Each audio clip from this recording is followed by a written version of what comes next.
Friend Hyderabad వెళ్తుంటే దింపటానికి వచ్చాను. అయ్యో, ఈ స్టేషన్ నుంచి హైదరాబాద్కి వెళ్ళవండి. ఓ అవునా, అయ్యో సర్లే, ఆడే తెలుసుకుంటాడులే.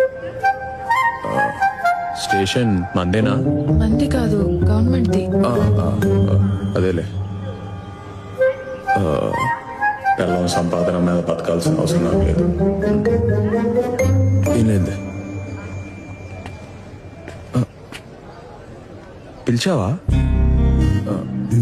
నువ్వేం పిలవలేదు కదా. పిలిచారండి.